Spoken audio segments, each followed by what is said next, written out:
여러분, 이것이 집안에 있으면 절대 돈도 모이지 않을 뿐더러 늘 하시는 일들에서 어려움이 생기고 갈등이 만들어지게 됩니다. 물론 이는 우리 풍수학에서 말하는 가장 기본적인 원리이지만 사실 이를 억지로 무시하고 살아가고 계시는 분도 또 이를 모르고 살아가고 계시는 분도 있다는 거예요. 여러분, 오늘 당장 이것이 여러분의 집안에 있는지 한번 꼭 생각해 보시고 이것을 반드시 없애시도록 하십시오. 여러분, 안녕하세요. 이정재입니다. 여러분, 세상 그 어떠한 것이든 원인이 없이 만들어진 결과는 없는 법입니다. 네, 지금 삶이 힘들고 고통스러운 분들의 집에는 반드시 이것이 있다는 것이죠. 하지만 여러분들은 지금껏 이것을 별 대수롭지 않게 쉽게 생각하고 계셨을지도 모르며 또한 몰라서 그냥 두고 계셨을지도 모릅니다. 여러분, 제가 강연을 가면 항상 첫 번째로 하는 질문이 있습니다. 여러분은 과연 풍수라는 것을 무엇이라고 생각을 하십니까? 라는 것인데요. 물론 거의 대부분의 분들이 어김없이 묘자리를 찾는 것이라고 말씀들을 하십니다. 네, 이렇게 풍수가 어떤 것인지를 아시는 분들이 거의 없으시다는 것이죠. 여러분, 이는 중국의 풍수이며 우리의 전통 풍수학은 여러분의 가정을 번영되이 또 안정되이 살아갈 수 있도록 해주기 위한 것이라는 거예요. 네, 하여 우리 풍수학에서는 집안에 반드시 두어야 할 것과 절대 두지 말아야 할 것에 관하여 엄격히 구분을 하고 있으며 또한 우리의 행동 반경에서 과거로 말하면 심적인, 현대로 말하면 무의식의 변화를 주기 위한 수단을 사용하고 있다는 것입니다. 맞습니다. 여러분, 휴지통에 뚜껑이 없은들 어떠하고 또 집에 벽에 대못이 박혀 있은들 어떠하겠습니까? 과연 이것이 직접적으로 불운을 만들고 불행을 만들게야 하겠습니까? 하지만 이것은 그것을 매일 보는 사람의 무의식, 즉 본인도 모르는 자아의 부정의 기운을 매일 심어주게 되며 이것이 그 사람의 말, 행동, 습관 등 모든 것을 불행을 만드는 그것으로 변해가도록 만들어버리게 된다는 것이죠. 여러분, 정말 무서운 것은 가랑비에 옷이 젖는 것이라는 점 꼭 아셔야 하는 거예요. 네, 서서히 변해가는 여러분도 모르는 말, 행동, 습관 등이 바로 여러분의 인생의 성패를 만들어 여러분을 크게 번영하게도 또 여러분을 아주 불행하게도 만들어 버리는 것입니다. 첫 번째로, 여러분, 눈의 불편함이 없어야 합니다. 여러분, 집안 휴지통에 뚜껑이 없는 것은 분명 눈의 불편함입니다. 그리고 벽에 걸려있는 그림이 삐뚤어져 있는 것, 혼란스러운 것, 또한 집안이 혼란스럽다는 것, 이 모든 것들은 바로 눈의 불편함입니다. 물론 침실의 조명, 현관의 더러움, 주방 개수대의 더러움 등 이 모든 것들이 다 눈의 불편함이죠.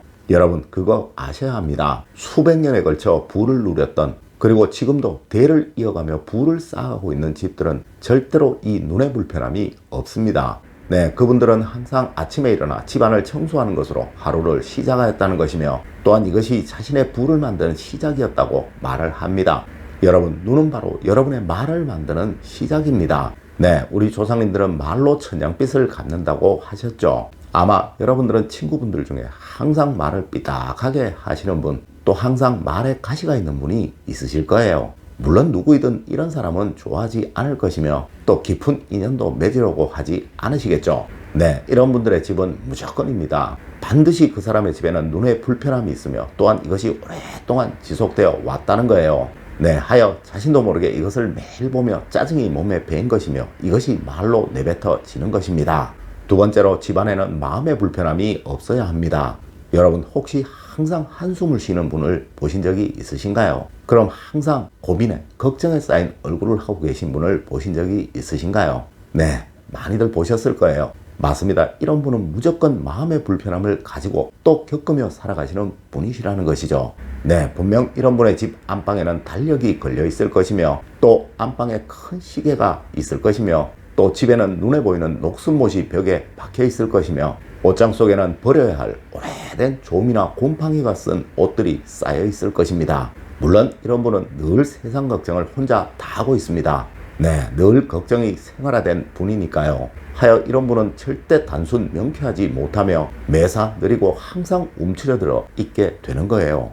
여러분, 늘 버려야 할 것은 과감하게 버리세요. 그리고 안방은 항상 단순하게 또 잠만 잘 수 있도록 그렇게 만들어 두십시오. 세 번째로, 집안에서 행동의 불편함이 없어야 합니다. 여러분, 그거 아십니까? 사실 집안에서 동선의 불편함을 겪으며 살아가시는 분들이 너무나도 많다는 것을 말해요. 분명 여러분도 둘러보시면 여러분의 집안에서 죽은 공간, 사용하지 않는 공간이 너무나도 많다는 것을 아시게 될 거예요.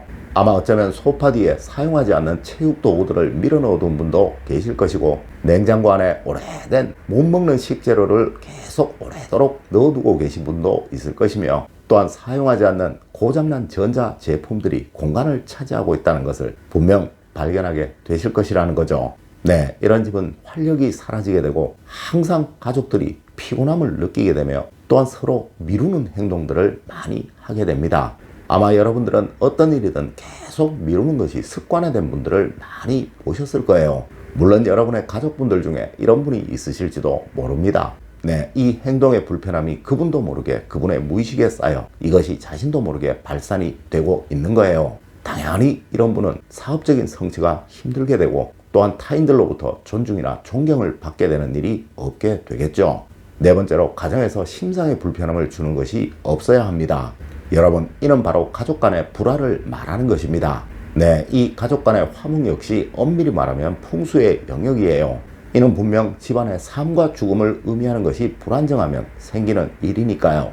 여러분, 침대 정면에 대형 거울이 있다든가, 또 현관 정면에 큰 거울이 있다든가, 또 죽어가는 식물, 병든 동물이 집안에 있게 되면 절대 집안에는 화목이 만들어질 수 없게 됩니다. 네, 항상 다툼과 피함이 생기게 된다는 것이죠. 여러분, 화초 하나를 기르시더라도 정성을 다하세요. 그렇게 할 자신이 없으시면 아예 집안에 들이지를 마세요. 또 애완견, 애완동물도 그러합니다. 내 가족같이 최선을 다해서 돌보세요. 여러분, 이도 아예 그렇게 할 자신이 없으시면 집안에 들이지를 마십시오. 여러분, 분명 살아있는 생명을 돌보는 일은 너무나도 좋은 일, 또 복을 받을 일입니다. 하지만 이를 죽도록 병들도록 하는 것은 풍수학적으로 가장 나쁜 최악의 행동임을 분명히 아셔야 한다는 거예요. 다섯 번째로, 집안에서는 가족 모두의 불편함이 분명 없어야 합니다. 여러분은 아마 자녀의 방에 눈에 거슬리는 뭔가가 있을 때 이에 대해 화를 내시거나 잔소리를 하셨던 경험이 분명히 있으실 거예요. 네, 그 방에는 거의 들어가지도 않으시면서 말입니다. 맞습니다. 집안에 드리는 물건은 웬만한 것은 가족 모두가 다 좋아하는 것을 드리는 것이 당연한 거예요. 네, 내가 좋다고 관리도 안 하면서 집안에 수석을 쌓아놓는다든가, 나의 취미라고 여기저기 화초를 막 가져다 놓으시는 것은 오히려 풍수학적으로 아주 해롭다는 것이죠. 네, 가족들이 모두 흔쾌히 동의하는 것을 집안으로 들이세요. 여러분, 이것이 바로 집안을 번영으로 이끄는 풍수의 기본 중에 기본인 것입니다. 여러분, 오늘은 집안의 번영을 위해 절대 해서는 안 되는 행동에 관해서 알려드렸습니다. 오늘 제가 알려드린 이야기 여러분들 꼭 명심하시길 부탁드리며 오늘의 이야기를 마치도록 하겠습니다. 늘 올바른 학문과 올바른 지식을 여러분들께 전하도록 노력하겠습니다. 여러분, 긴 시간 감사드립니다. 감사합니다.